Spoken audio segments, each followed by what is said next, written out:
నమస్తే ఫ్రెండ్స్, నేను మీ మంజుల. ఈ వీడియోలో నేను పప్పుచారు ఎట్లా చేస్తానో చూపిస్తాను. ఈ పప్పుచారు అయితే చాలా బాగుంటుంది. ఏ ఫ్రై కూరలు ఉన్నా కానీ చేసుకోవచ్చు. ముందుగా ఒక చిన్న గ్లాసుడు కందిపప్పు తీసుకుంటున్నా. గ్రాముల్లో చూసుకుంటే 100 గ్రాములు ఉంటుంది. 2 స్పూన్ల వరకు శనగపప్పు వేసుకోవాలి. శనగపప్పు వేయడం వల్ల పప్పుచారు చిక్కగా వస్తుంది, టేస్ట్ కూడా బాగుంటుంది. ఒక గ్లాసు కందిపప్పుకి 3 గ్లాసుల నీళ్ళు పోయాలి.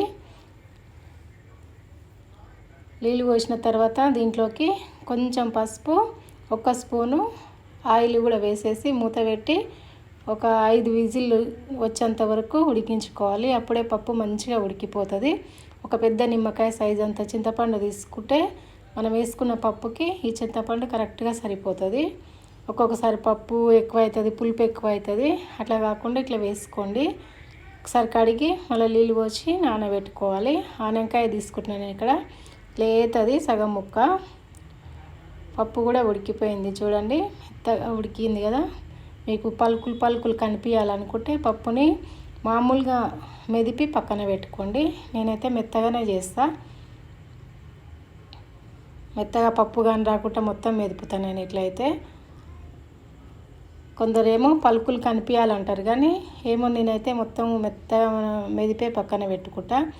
దీంట్లోకి ఆనకాయ ముక్కలని కట్ చేసి పెట్టిన చూడండి.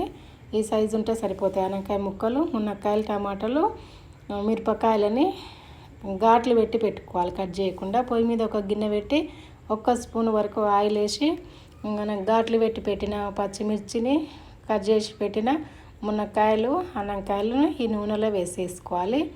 కొద్దిగంత నూనె వేసి ఈ కూరగాయలని కలిపితే కొంచెం ఫ్రై లాగా అవుతాయి అన్నమాట. తినేటప్పుడు టేస్ట్ బాగుంటాయి. ఆనకాయ ముక్కలైనా మునక్కాయ ముక్కలైనా కలిపేసినాక మూత పెట్టేసి 1 నిమిషం పాటు ఈ నూనెలోనే ఈ కూరగాయలని ఫ్రై కానివ్వాలి.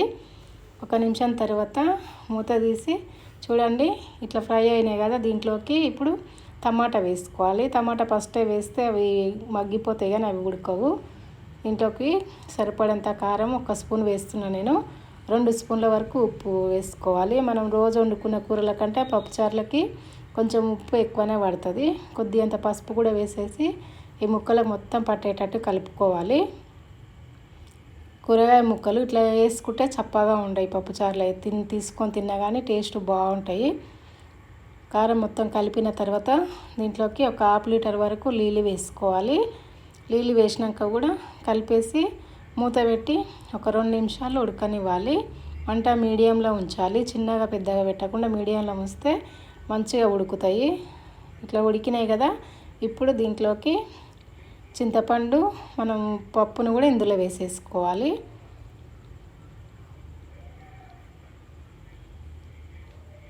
మనకు చారుకు సరిపడని నీళ్ళు పోసేసుకోవాలి. ఈ మాత్రం ఉంటే సరిపోతుంది. ఇంకో కొద్దిగా మనకి పప్పుచారు చల్లగా అయిందంటే కొంచెం చిక్కగా అనిపిస్తుంది. 1 స్పూను ధనియాల పొడి, 1 స్పూను జీలకర్ర పొడి, 1/2 టీ స్పూను మెంతి పొడి వేసుకోవాలి. మెంతి పొడి ఇష్టము, నేనైతే వేస్తా టేస్ట్ కోసము. కరివేపాకు కూడా వేసేసి కలిపినాక చూడండి మనకి పప్పుచారు అనేది ఇట్లా ఉంటుంది. ఇంట్లో ఉంటే సరిపోతుంది. ఇది మరిగేలోపు పక్కన ఒక చిన్న గిన్నె పెట్టుకొని పోపు రెడీ చేసుకోవాలి. 1 స్పూన్ వరకు ఆయిల్ వేసి దీంట్లోకి 1/2 టీ స్పూను జీలకర్ర, 1/2 టీ స్పూన్ ఆవాలు, ఎండుమిర్చి, నేను ఎల్లిపాయలని చిన్నగా కట్ చేసి వేస్తాను. మీరు కావాలంటే దంచి అయినా వేసుకోవచ్చు. కొద్దిగంత ఇంగు వేసేసి స్టవ్ ఆపేసేసుకోవాలి. ఇప్పుడు మనకు పప్పుచారు మరుగుతుంది కదా, ఆ పోపుని ఇందులో వేసేసుకోవాలి.